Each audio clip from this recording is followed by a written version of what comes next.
Amazing. Well, welcome to the podcast. I would love if you could kick things off with just kind of introducing yourself and giving a little of context, a little background about why you're here, what you create. Well, I am Hannah Morris and I live in Homewood, Alabama. And I am an artist, which is still hard to claim, but I'm an artist and I like to paint. And I paint a lot of abstract expression. I like to express my faith through my work, a lot of scripture. It's all spirit led, which is a whole story too. And it's like a form of worship. So that's the best part of it all. Yeah. Well, I definitely want to dig more into that because I think, and we can come back to this, but I think something that is so interesting about you is you're not shying away from like your faith and that being what's driving you. And I want to talk about that more. But first, I want to get into how you even got into art in the first place. What is the background there? Because I know you weren't always a full-time artist, I guess. No. And Haley, if you had told me 5 years ago that I'd be a full-time professional artist, I would like laugh in your face and be like, where did you get that? I would draw. It was really the only thing that I would sit still for. When I was a kid, I was always active, and it was really the only thing that would make me sit down. And it's still the only thing that really makes me sit down. But I went to Ole Miss, stayed for undergrad and grad school. I became a teacher. So I moved to Birmingham to be a teacher. I loved doing the bulletin boards and all the creative stuff and, working with little kids. You could do like art projects and stuff like that. And then I ended up getting recruited to go to manage Lululemon. Lululemon recruited me. I decided to take a leap of faith and do it. And that was before in the Southeast, like nobody really knew about Lululemon. And everybody thought I was crazy. Like, what are you doing going to retail? And it was the best. I was there for 10 years. I absolutely loved it. I learned so much, way more than I learned in all of school and even teaching. I took a leave of absence after COVID. My daughter got bit in the face by a dog, which is a whole story. And I took a leave to be home with her. And I was raising my kids with my across the street neighbor and best friend while our husbands were working. And we were raising our kids and spending every day together doing like random embroidery and stuff like that, like on the porch during COVID when nobody was around. It was just us. And then about a year into COVID, we were at my friend's house and they just finished their pool, and my best friend's daughter drowned. And we were all there. My family was there. It was out of body. It was not real life feeling. And my children were watching, and everything just changed. Everything changed in an instant. She ended up living on an oscillator for about 49 hours at Children's. And then her little lungs just couldn't take it. She was only 2. She just turned 2 like a week before. And life just completely flipped upside down. The thought of going back to work after that was like, no way. The thought of anything really, but you know what? God like showed up so much in that moment. And I was able to like do what I needed to do for my friend, for her family, for my family. I was able to do the communication, handle these big things so that she could deal with what she was dealing with. And then about 2 months afterwards, I just like got kicked in the face by the reality and grief and trauma of it all. And I was like, how do I do anything? I ended up resigning from my job because I was like, I can't go back to that. And I was home with my kids, and I just was like, who am I now? Right. Like everything's different. My job had consumed me. I loved my job at Lululemon. It was so consuming though. We grew so fast. It was like this small business that blew up in the time I was there. And we had a huge team of like, at times like 100 people managing their schedules, dealing with all of the stuff. It was honestly like a priority in my life. It, Mhm. it came way too high on the list. You know what I mean? And then after that, it was like everything just kind of shifted. And things that were so important before just became unimportant. And then when I really started to grieve, there were multiple professionals that were working with me that I was trying to process and figure out who I was after this without a job and with the loss of a person in our life that was like a child to me, and dealing with the aftermath of what trauma like that does to friendships and figuring that part out. Multiple people said there's something creative in there that needs to be released. And I was like, what are you talking about? Because my job was creative. I was enrolling Right. people, I was growing a business, and I was managing people and leading people. And so I was like, okay, well, multiple people are telling me, even an eye doctor. I went to an eye doctor and I just started crying. She asked me a question. I started crying. She was like, you got to get it out. Like there's something Hmm. in there that needs to get out. So I went home. I had some craft paints. I'd done a little, playing with it for fun, ordered some canvases, and I just started painting. I went ham on these crosses, all these different sizes. And I was just painting these crosses, and they were layered and like messy, which everything in my life was like tidy. And Hmm. this was like a form of like, be messy, like let it go. It's not about performance. And I wasn't selling them. So it was just like free. And then it was all about like the wounds and like the scars and the mess and how we can like layer it on top. And then actually, like if you look at what it looks like in the end, it's actually like really beautiful and like full of color and full of life and layers and texture. But my husband walked down into it was the craft room at the time, it's now a studio. And he was like, what are you doing with all this? Like, what are we going to do here? And I was like, I don't know. I don't know. But I like, aren't they great? Like, it was like, this is so fun. And I need this. And then fast forward, I started kind of like teetering with like the idea of something bigger. A couple of people were like, I love your crosses, but I don't know, maybe something else. So I was like, okay. So I tried some things, started painting, and then my friend who'd lost her little one, Annie, she asked me to paint something for her. And I was like, I ordered this canvas, I painted it, covered up, painted it, covered up, painted it, covered up. And then I was just in there, and she was actually keeping my kids one day after a workout. And all of a sudden I was like, oh my God just like planted this like word in my spirit. And it was like a giant angel wing. And so I just like got a bunch of paint, squeezed it all over this thing, and then just used my hands, no paintbrush. And I just started sweeping my hands on this canvas. And it was like textured from all the layers of paint Yeah. that I'd put on it. And I just started painting this like beautiful one side of a wing. And I stepped back and I was like, what just happened? And it was like a Holy Spirit takeover. And it was like a holy moment. And I literally was like, I didn't do that. And that was where I just think everything changed. And God was like, I'm here. Like, this is an opportunity for you to worship me. And I'm here with you. I'm meeting you in it because I was giving it to him. And it was like a form of like, I don't know what to do with my life. Like, I don't know what to do, but take it. I surrender it. This is awful. This is hard. And then he just took it and he turned it into something.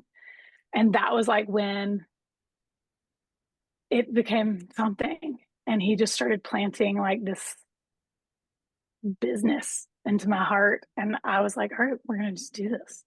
And so there it is.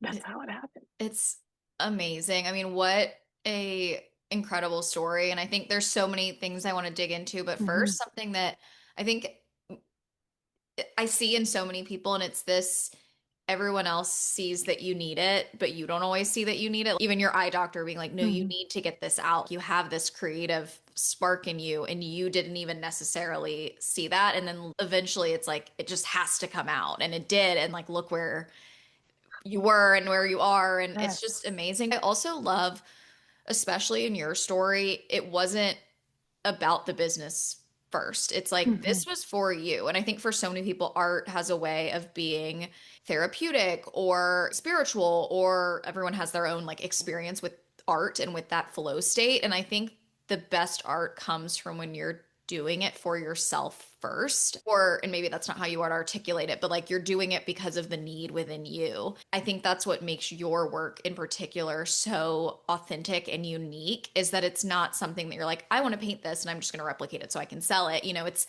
this is coming out of you and you have to create it, and I think people can feel that in your work. Mm-hmm. Thank you. I received that. That's awesome. And I love that you brought that up because it's like when it's there, it's like it's there and it's got to move. It's got to move. Yeah. And it's almost like there's a surrender that has to take place for it to come out. You know what I mean? And like a handing it over of like, this is not like, I can't do this. I can't do this on my own. What do I do? And I can tell when I start to take over, when it becomes about me, I'm like, this sucks. This is garbage. Like all this stuff is terrible. Like clearly I'm not leveraging what I have in me. How do you, I guess my next question for you is how do you maintain that level of, I don't know if spontaneity is the right word, but like letting it come out of you as your business has grown? It would almost be easier to just fall into the like, well, this is what I've done before, and I'm just gonna like keep doing the thing that I've been doing. Like, how do you stay kind of free and creative, but also, you do run a business. Like, how do you manage those kind of Mhm. two sides of the coin? I mean, honestly, I feel like it's the word of God. Like I feel him move in me. He'll affirm something. If I'm like, is this time for me to like put this one to bed and move on to something else? Because like all of a sudden someone will reach out about a big commission of a bunch of them. And I'm like, okay, like I guess this is an affirmation that we're going to keep going. Because the rooted was originally like the rooted was supposed to be a collection. And I was just going to release those. And then there were so many people that wanted something, a different color or whatever, that it just became this thing. And it was awesome. And it started with me trying to figure out how do I paint a root because of the scripture that it was about and make it beautiful. And then it morphed into this colorful collection and series of work. But I think it's also just allowing like the Lord to lead. Like to me, this is not my business. This is his, and I just get to be a vessel. And so I just wait for him to kind of lead. Sometimes I think if you kind of keep up with what's going on with other artists and stuff like that, you can be like, wait, I'm supposed to be producing and I'm supposed to be moving on to something else and doing a new collection. And he just like he settles my spirit and he's like, no, like this is, you're doing exactly what you're supposed to be doing. And then when he gives me a word for something else, I can't hold it in. He gave me the word, like a word for revealed, like a collection of just like, confusion, like of what is this that you're painting, but like there's more to it. And it's like about how the word of God just starts to come alive in us and our brains just light up with like revelation. And I could not do it. Like he Mhm. won't let me just like not do it. I just did a collection, the Overflow, and it was all about like the Holy Spirit just like moving in, around, and through us, and how it's like you're unable to contain it because it just moves. He just moves in us, and so for me, it's like there's no pressure because it's his job, it's his business, and I'm just a vessel. And so I tell him so often, like I just tell him if you want me to hang up a paintbrush, never paint again. I will be so sad. Please don't take it away from me. But if that is something that you want to do because you want to send me somewhere else, like I will do it because it is a ministry and it is such a gift to me. It blesses me just to be able to paint. And I don't have the creative talent. It's just a gift. It is a grace gift from Romans 12. You can read about it. It is a grace gift that's for special purposes, you know? Yeah, and I love that perspective. And yes, like please don't stop painting. I love your work. The Mhm. perspective of also not planning too far ahead. Like I just am thinking about your story up to this point. You didn't know you were going to go from teacher to Lululemon to your, as you said, I'm quoting you, 5 years ago, if you'd asked me to be an artist, I would like laugh in your face. Even if it is within the painting field, it's like you don't really know what's around the next corner. And I think being open to that, you want to have a plan that allows you to be aware of opportunities and pivot. You don't want to be so stuck in, I'm going to paint this one thing for forever. I'm going to do this route that everyone's doing for forever that you miss the amazing thing that's right here because you're blinded. You have your blinders on for what's Mhm. right in front of you. So I really love your perspective in that sense. One thing I do want to talk about, because I think you do it so beautifully, is you're so obviously open about your spirituality and how that reflects in your work. Can you talk about how you share that with your audience, with your customers, like however you think about them. Because I think that is something that's come up with artists that are, their work is very spiritual, or they ask me, how much of this do I reveal? And is that, going to be a problem, or do I lean into it? And I always tell people, like, lean into your story and lean into the background of the work. But how did you kind of come to that realization yourself? It sounds like it was natural, but I don't want to assume. I mean, I'd say it's kind of natural, but I also think that, like, I remember thinking about, just like as I started this business, I'm like, crap, I gotta like share on Instagram. Like, I have to like show my face, and that's awkward. And I mean, I'll never forget the very first time I did it. And I was like, hey, so Instagram said I need to like show my face. So here I am, show my face. This is what I'm doing. And it was just kind of awkward. And then it was like, I mean, honestly, I started praying about it. And I was like, God, give me the boldness and like the courage to like speak up and not be afraid for what people would say or think or judge me. And there's a little bit of that fear of man that kind of creeps in like pretty often, but I'd say it is hard. And I remember thinking, like, if I'm going to be sharing my face so openly, like, it's one thing to like put it in your caption of Hmm. like, here's this piece of work and here is what it means to me and here's where it came from and spiritual inspiration. It's different when you're sharing who God is to you and how, whatever. But I do believe that like the more I share, the more he fills me with something like way better than anything the world can give me. And the more obedient I am to what he says to share and how he moves in me, and he's like, give it to the world. And I'm like, I don't want to. And it's gotten easier and easier. Now I just don't care. I'm just like, all right, let's go. And so I have to like, that's where I have a hard time because I joke that I'm like at a meat buffet and I've had the meat sweats and I don't know how to explain it in a short, condensed version. I'd say that I think that there is really an opportunity to share the gospel through your work if that is what motivates you, and knowing that it is a grace gift from him, that creative spirit, because there is one amazing creator that created the sunsets and all the beautiful things that we can't even get on a canvas or anything, like way more beautiful than anything we could ever paint. And he is the most creative. And so to me, I feel like any creative should understand. And I would hope and pray that they do see that it is a gift that so many people, I mean, I know you hear it all the time. It's like, man, I wish I could paint. I Hmm. wish I had that gift. And I'm like, it is the best gift ever. And you might actually have it and you don't know it because that's how it happened to me. Totally.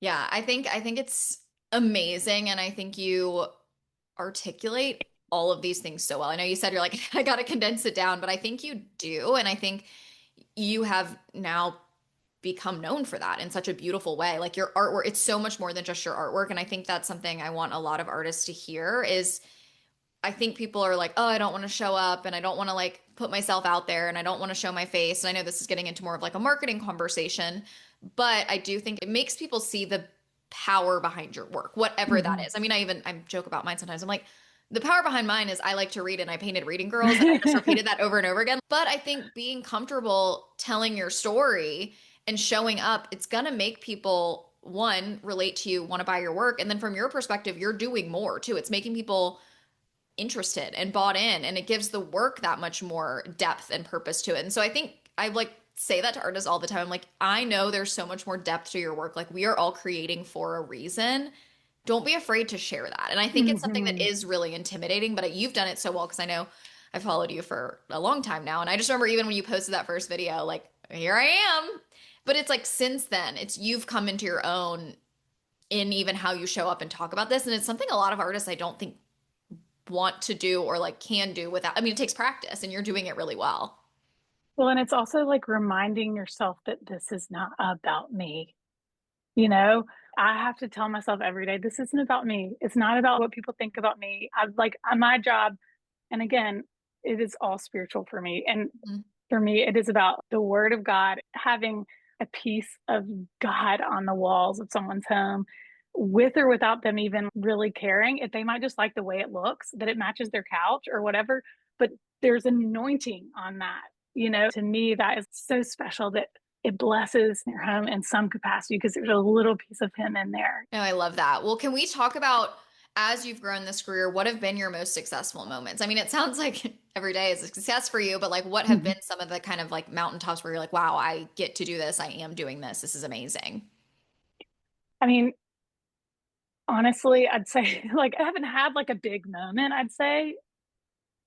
I feel like every day that I'm like, oh, I get to do this. And I've also done jobs where I loved it, but like it took a lot out of me. Like Hmm. it wore me down. It like made me less of a mom. It made me less of a good wife. It broke me, you know? And to me, this, I'm able to do this from my home. Praise God. I'm able to do it in like my basement. It's a tiny little space, but it's perfect. I want to do my backyard and like turn my garage into a studio. And one day I will. That's a goal that I'm working on. But I honestly think that every day getting to do this and be a mom and be a wife and use it as a ministry is just such a gift. I'm like, pinch me that I get to do this every day.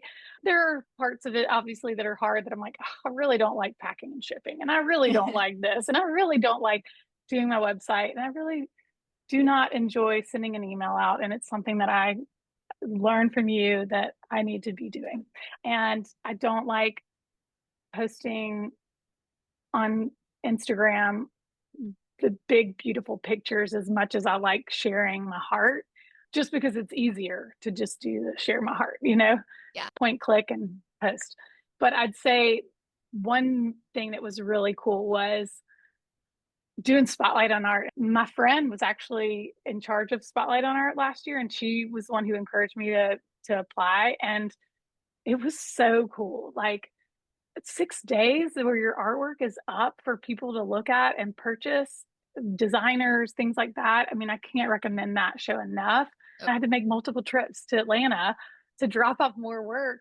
And so much of it was just paper, you know, and it was like my rooted, and that was really around the time that I released the rooted in the big floral types look, and it took off. And so to me, that was a moment that shifted my business and more designers and things like that have reached out for those and I've been able to modify it a little bit and adjust and I love hearing from them too just because they have these ideas of like could you do these colors and I'm like yes and like could you do like you know monochrome and this and I'm like sure so it's like opened up another world but I'd say that was a huge success for me. Spotlight is an incredible show. And I remember, I think we were on a call together when you were like, and I had to go back and I had to drive back and forth. And I Mm-hmm. was like, that is incredible. And it's, I mean, I could go on and on about that show and I don't need to. People know I love it. But Yeah. I think that can be such a big turning point. And it's definitely something where, I mean, getting your work then in the hands of designers and like in these incredible homes, I always feel like it's just a good little pat on the back of like, wow, like this is Yeah. amazing And in a there's new no city you're not pressure. even in. You don't have to talk. I mean, part of where I wear myself out, I've only done a couple shows, but I'm like worn out Yeah. afterwards because it's a lot of talking and you're turned on. And I loved that because it was like they can judge for themselves. Like they don't know me. They can just like look at it. And if they like it, that says something. So I'll Yeah. take that feedback and I'll run with it, you know? Definitely. Well, what have been some of the challenges? I know you mentioned like not all of it's glamorous. So, Yeah. what have been some of the challenges with running, growing a business? I'd say like, I mean, I switched from Squarespace to Shopify earlier this year, and that was a whole ordeal. Definitely for someone who doesn't. I mean, that was one of the great things at Lululemon. And I could be like, hey, team, y'all are good at this. Why don't you do that? And now, like, as a business owner, you're literally doing everything and you don't have anyone to like really help you. So that was interesting. That was a challenge determining like, you know, working out all the kinks. I have a lot of people reach out and they're like, hey, what do you do for shipping? And hey, what do you do for framing? And I love being able to share that because I had to learn the hard way, you know, trial and error. And it took a lot of time and effort and I wasn't able to paint. You know, your podcast has like been so helpful and like problem solving some of the things that I run into. I'd also say like another challenging thing is like comparing yourself to other artists. I mean, I have some friends that I've met through the last few years and their business has just blown up and they've got like you know, triple the amount of followers and all this stuff. And mine over here are just like dwindling because the more I share my faith, the more it like bounces back and forth. And that's okay. I look at it as an encounter with God that they might not have otherwise. But it's hard. I'm not going to lie, it's hard. And you kind of compare yourself to them, and then you have to just remember, like, this is for an audience of one. This is just for him. It is to please him. It is to bring others to him. This is a gift. I I need to sit in that. So I'd say, like, just try not to conform to the world and compare yourself to the world around you is a really big challenge, and it's a daily decision and choice to, like, not put your head in it, Yeah. you And I know? think it's so interesting. It's a conversation like it comes up on this podcast and it's obviously frequent with artists, but I just feel like this conversation is coming up in my life so much more just with how prevalent social media is. And I think it's hard when you run a business because we are posting like actually every day on it versus some of my friends who don't. But I mean, I Mm-hmm. think it's such an interesting topic where we all know we shouldn't compare and yet uh, it comes up in every form of my life. Now people are like, "Oh, well, do you ever worry about this?" Or I'm really like, "Ugh, I'm not far enough in this part of my life or this or that," especially being like 30. It's like that age for I mean, I think it's at every stage of life. But right now I'm like some people have kids, some people are Yeah. married and it's just like, ugh, but it is so important. Like I love having it on this podcast because it reminds me like yeah, I say don't compare in my art, but don't compare in your whole life and then like Yes. all of it. And it's hard. Like even you're like, I know that maybe follower count doesn't matter that much. I mean, I know that all the time, but sometimes I'm like, but why am I not as high? Or like, I don't know, Yeah. I'm working really hard. Why doesn't this reflect it? But Yeah. then I'm like, no, you're doing fine. Like, why are you saying this, Haley? So It's it's so just dumb. It's it's so dumb. it's so dumb and we know it's dumb, but I think it's so Right. important to bring up because everyone does it. And it's weird because, like, there are a lot of people also that buy followers. And so I'm like, don't, because there's some sticky stuff out there that, like, you don't know everything. Yeah. And so I have to remind myself of that too. And, another challenging thing is, like, the friends who didn't know, who know you as the manager of Lululemon, and all of a sudden they're like, you're an artist now? Like, I'm sorry. I can't, it's hard to get behind this. You know what I Yeah. mean? Yeah. And I think there's a lot of that. I mean, I've felt that way for a long time with different parts of my business, but even sometimes it still hurts, even when it's not poorly intentioned. I just have some people and they're Yes. like, oh my gosh, Haley, I saw that you're selling your art now. Like, are you doing that art thing? And I'm like, I've been doing it since college. What do y'all think I've been doing? Like, twiddling my thumbs over Yeah. here? And so, but then I'm like, okay, they meant it well. They meant it like, Yes. congratulations, we saw you and we saw your art out in the world. But it definitely is. It's those people that kind of knew you in a past life that are unsure how the transition kind of happened and what it means for Hmm. you. And it is different. I think it is hard doing what we do for a variety of reasons, but we're showing up on social media. A lot of our peers aren't doing that. And Hmm. it is just a different lifestyle. And I think sometimes communicating that with people is difficult in some ways. They're like, all of a sudden you're just like everywhere. You're like sharing yourself. Like, Yeah. I mean, I they're know like, even my husband I is like, oh, so we're filming this now. know. Okay, this is awkward. I'm in the background of your video. Like, don't worry, I'll crop you out. I know my husband he will go to restaurants and stuff or wherever, and that people are like, hey, David. And he's like, hey. And because he's not on social media, doesn't know what I post or Yeah. anything. So I'm like, sorry, honey. One thing I do want to ask you about is you switched from Squarespace to Shopify. Can you just like touch on why for the artists out there? Yeah, I loved Squarespace as far as the aesthetics. It was so Mhm. easy. Click, click, click. This seems like I should do this, so I'm going to do it. And it worked. Where I was struggling was being able to share on social media. It wasn't quite as easy. I couldn't get anyone on the phone. They didn't have a live chat that was easy to work with. I was noticing there weren't as many benefits to me. And Shopify, while it looks more like you're having to think harder to manipulate and decide, how should I do this, because it's almost like you're coding Yeah. sometimes. It's not as drag and uh drop. yes, it's not as, like, point and click, but once you get the hang of it, there's so many little benefits, like making like a QR code for, like, if you're going to go put a piece in, a shop or a doctor's office, and you want to have like a little QR code that someone can scan for that one particular piece instead of just your website, you can do that with Shopify, which you couldn't do it before with Right. Squarespace, which I really enjoy those kinds of things. It's just trying to figure them out. Yeah, no, I'm in complete agreement. And I usually tell artists, I'm like, you're good with either one. It's just important to know which one is better for which. And I do think Shopify, like as you grow and as you have more inventory, Shopify makes more sense. Whereas Mhm. Squarespace, easy to make pretty off the bat. If you don't have a ton of, and artists don't always have like tons of products, it's like you can make it work. But I think Mhm. sometimes you get to a point where you almost like grow out of it. Because I think it's a wonderful starter website or great for like service-based Absolutely. brands. And then I think Shopify like is for e-commerce. Like that is its role. And so Yes. it does it extremely well. I mean, I think with Squarespace, it was like the decision of like, I'm going to do this. I'm actually going to do this. Yep. And like, I spent like one afternoon creating a whole website, and I was like, oh, that was easy. Yep. And then with Shopify, I mean, like, granted, I was doing Shopify and QuickBooks, kind of like transitioning to QuickBooks at the same time. Oh So gosh. it was a really solid month of admin, but Yeah. got it. Check. Yeah. But no, I totally get that. And I tell people, I'm like, if you need a website up tomorrow to like get your name out there before a show, Squarespace, Wix, like all of those are pretty easy now. I'm like, Shopify is going to take you some time, but long Yeah. run, it can be wonderful. I use it for the Scouted Studio, so obviously I love it, but it's definitely a little harder to put together. For sure. Well, what do you see next for your business? Kind of what's on the horizon? What do you have planned for the rest of 2025 and maybe into next year? Well, I started ministry school about Gosh. a month and a half ago, 2 months ago, and I'm doing it online full time with Bethel School of Supernatural Ministry in Redding, California.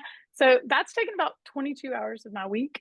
But it's the best thing. It's such a blessing. And it's honestly blessed my artwork even more. I've been able to, I don't know, he just figures out a way. He makes a way. And I mean, he is the way. So there is that. And so that's an interesting balance with my kids and all that stuff too. Mhm. Goals are funny because at Lululemon, we were all about goal setting. And Mhm. I mean, I have so many pages of printed goals that I've made when I was there. And I set goals, and I love your goal sheet that you have. Like, it's like the bingo thing. I love that thing because it's awesome. And I created one. They weren't nearly as ambitious or whatever is yours. But I loved the idea of it. But I also am like sitting in this, where are we going, God? Like, what are we doing here? Because you're clearly like doing something. And sometimes I'm like, I need to know what I'm going to do. Right now, the only goal I really have is to get that studio completed in my backyard. But I Because think that's moving. I think it's even in my life, I ebb and flow when I need goals, when I'm kind of letting things play out a little bit. The reason I love I something love like the that thing. is it's not even super time bound. It's just, well, let's have things we're striving for to keep this fun and to make sure we're moving in like the direction of my version of success, not anyone else's. But I have scratched so many things like off and changed things on that big bingo card because I'm like, oh, I actually don't want that anymore. That's not aligned. And I Mhm. think that's okay too. And that's what I tell artists. I'm like, you need Love to that. come back to your goals especially if you're a goal oriented person, like every quarter. I mean, I change mine all the Hmm. time, not because I'm not reaching them, but just because I'm like, why am I going for this anymore? I don't care about like Instagram followers. Like that's not a goal of mine. I'm like, I don't care. Success being like, I don't want to be on my phone all the time. And so let's take that off. And like, I think that's kind of important too. So I can see you being maybe in a like, let's see what happens period and less of a, Yeah. I need to hit this period. Yeah. And I can tell when I'm in that state of let's go, let's drive, Yeah. for results. And I love being in it, but I'm definitely not in it, probably because I'm not producing as much right Hmm. now, which is like fine. And I'm kind of enjoying it. And I get down there when I can. And I've, you know, got a lot of inventory right now and new galleries opening up in Oh, that's Homewood. They're exciting. one closed and a new one is kind of taken over, and I'm really excited about it. And so they've reached out and they're on board with my mission and all that stuff that I'm doing. So I'm excited to kind of get some of that work out of my dining room. Definitely. My husband's like, "Let's go, come on, sell it." Lululemon, it was all about educating. It was Yeah. like educating on the product and like what it can do for you and what you can use it for.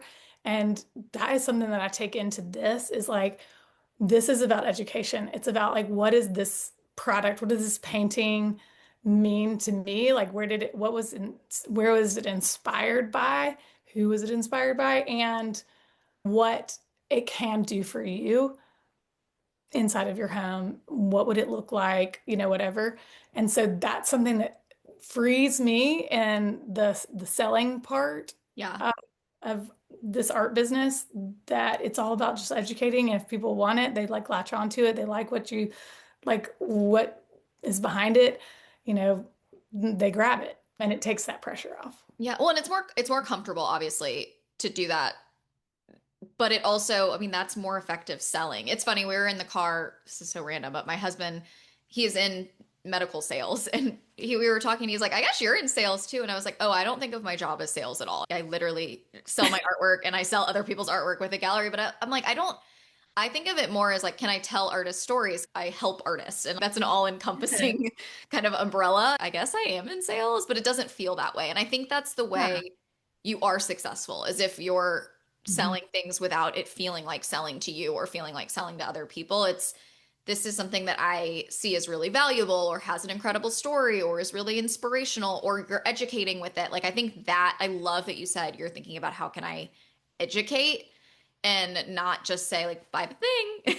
Yes, because then that's weird. I mean, I Yeah. remember when I was a cheerleader growing up, we'd go try to sell donuts first, like door to door, which was so mean. Like, anyway, I remember just giving them away. I was like, you just have, you can Just just take it. have. So I'm like, I'm the worst salesperson. My husband, on the other hand, he's gone to, like, he went to the Double Decker show in Uh-huh. Oxford, Mississippi. That was my first show.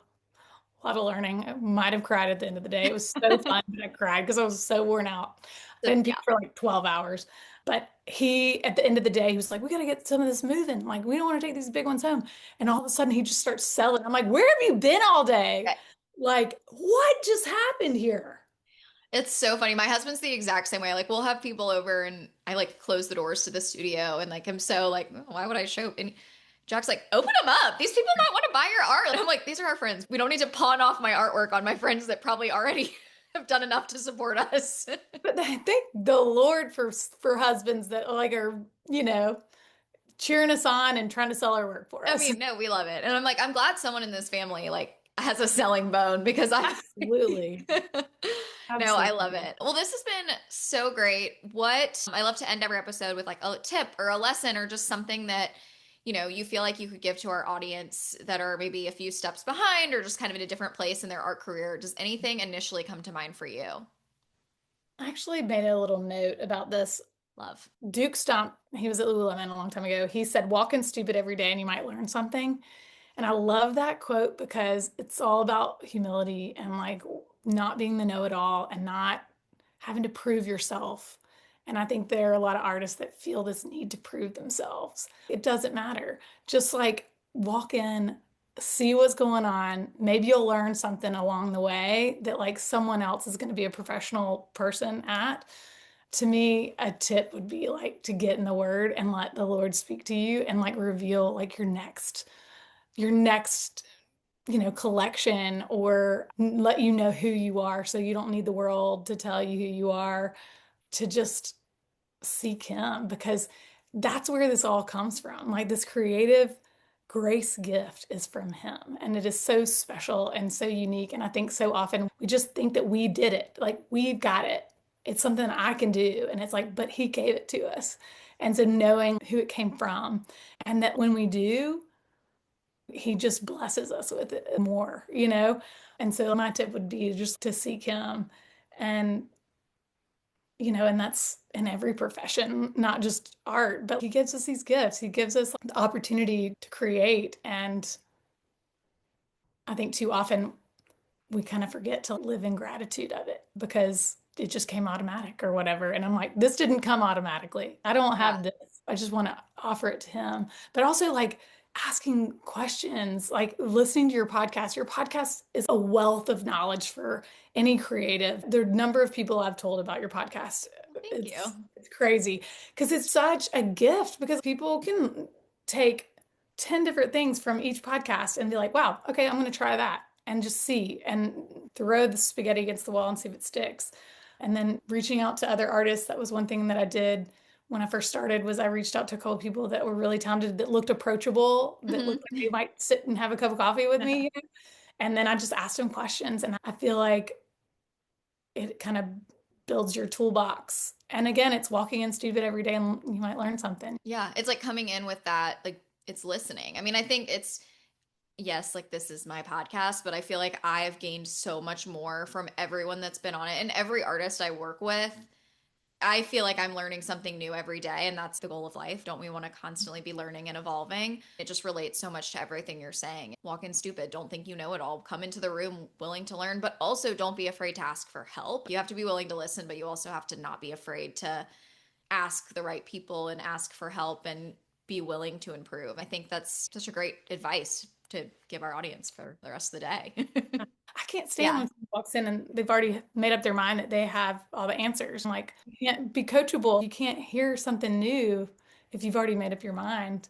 I have a teenager that likes to do that. I think our world is evolving so quickly. You can think about it in terms of technology or just the way we're creating and evolving and changing. It's like, why feel like you already know everything? Well, obviously, there's something new to learn every day, but also there's new ways of doing things and new ways I might change what I enjoy doing tomorrow. So it's like always being willing to learn new ways of thinking. I think that's really important to move forward. Well, this has been so wonderful. Can you share how the audience can learn more about you, follow you, your websites, all the different places you are? Yeah. I mean, for the most part, Instagram is like my primary thing. And it's at hannahpmorrisart.com. My website is Hannah P. Morris Art. No, sorry. Instagram, Hannah P. Morris Art. Website, hannahpmorrisart.com. And I do have TikTok. That's been kind of a new thing thanks to you. I Uh, feel like you would do well in that, like because you like talking to the camera. I think you would do well on it. it's been fun. I mean, I was in Montana this summer listening to your podcast. And I was like, all right, I'm just going to do it. And it hasn't like been life changing or anything, but Yeah. it's a totally different audience. I haven't sold anything through it. At least I don't think anyone has purchased anything by way of that. But it's a different audience. I sell some stuff at Shane Gallery in North Carolina, and I'm on Pinterest, sort of.